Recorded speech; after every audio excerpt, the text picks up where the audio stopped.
After a few people noticing that I do reviews really up close, I've made a space on my desk amongst all the robots and pushed the camera right back as far as possible. We shall see how it goes. I might not like it. I've been begged mercilessly by an idiot that buys shit. However, on this occasion, it's quite glorious shit. Do we like knockoffs? Well, do we like toys that are pretending to be something else, priced at a similar financial, fiscal value, and sold illegitimately? Well, no, we don't really like that. Do we like knockoffs that are just thoroughly shit, yet ultimately making them properly amazing? We don't mind them at all, they're pretty good. Like this. It's not this! Look! Beautiful. Look at the colour. And it's not this either.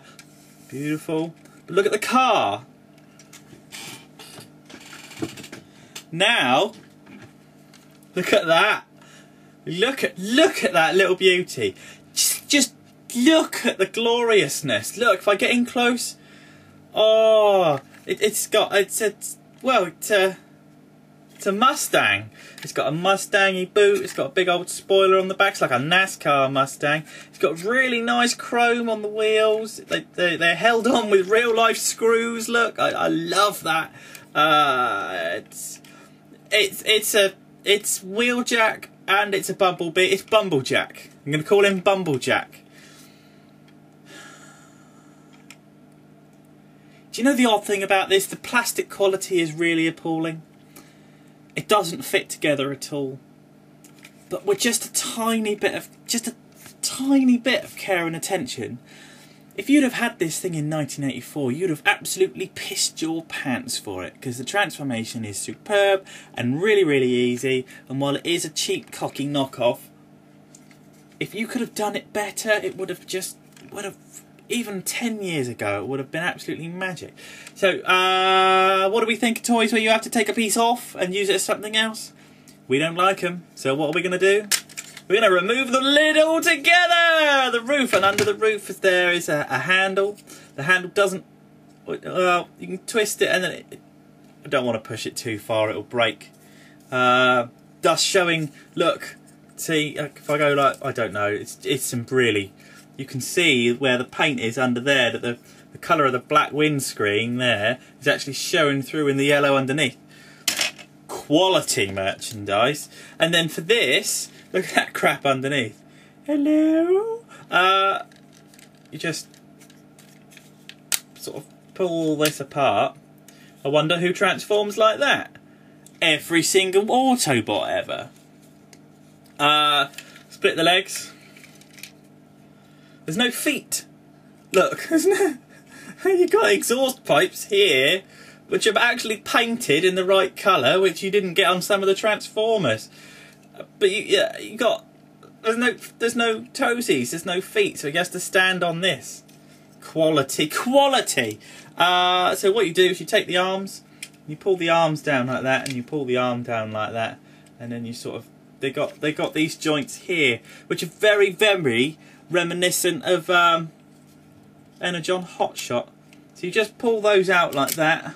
Whoa, they come out a long way. Blimey.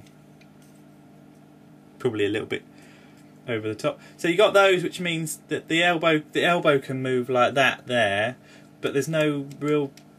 It's not a ball joint on the shoulder. It's just floppy. But we'll utilise it properly. And then on the fist, you've got a ball joint on the fist with a hole, so we can hold weapons. And then what you do with the top is you fold it over like you'd never expect. There you go, see, like that. And then that's good. And then this bit here, you just fold that back for the head.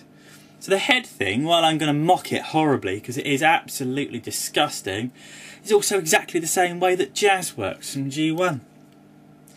There you go.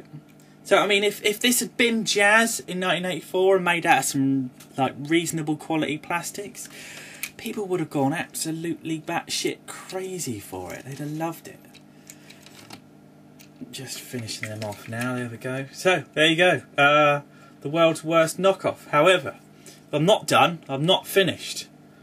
I can't. Where can I stand him? Let's see if I can stand him up. If I put him here, you may not be able to see me. However, I'm not exactly a oil painting anyway, so we'll go with it. It comes with this. It comes with this. This is his gun. Now, as you can imagine, the quality of the joints on here, he can't hold this. Let's have a go. So let's put that in there. Oh, and it doesn't fit.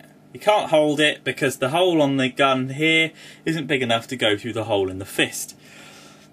China's glorious. And the other thing is, the gun is like an outline. If you can see, it's a plastic outline, and it's just dead thin in the middle. I don't even think you could paint it and make it more interesting. It's just horrible. However, every cloud has a silver lining, and the silver lining in this particular occasion is absolutely glorious and totally unexpected. And frankly, if you were a modder, if you were a kit basher, if you were a sculptor of plastic, then you would want this. Look at the sword. Sword! It's a really nice fat sword. It's more of a dagger. If we go into sort of size comparison, it's quite a big swordy dagger. Size is never really... size isn't important. Yeah, right, rubbish! Ask your girlfriend that. It's got a button on there. Button, who's got the button? And what you do is, if I'm sitting with my white YouTube background, so you might still be able to see me a little if I turn my light of justice off. Wow! Look! Oh god, that's so good. That's Grimlock, isn't it? It's Grimlock-esque. It's just so brilliant. If you were a basher, you'd buy like 5 of these and just have 5 of these weapons and utilise them someone else. Even if you just used it as a jet engine like that, and add these the flames and just go. Oh, this has been a very quick Crappy Corner review. Crappy Corner's someone else's thing. I can't. Oh, it's Andy's thing. Well, he's in America. He won't notice. Oh, Helen keeps calling it Bumblebee. It's not Bumblebee. It's a bumblejack. Or a wheel bumble. There's definitely a bumblejack. It's shit. SMS number 1, Sunday night. Oh, Monday night. It's a bank holiday. I don't want to go to work tomorrow. I've been pissed all weekend, and frankly, I could do with another day off just to get over the days off.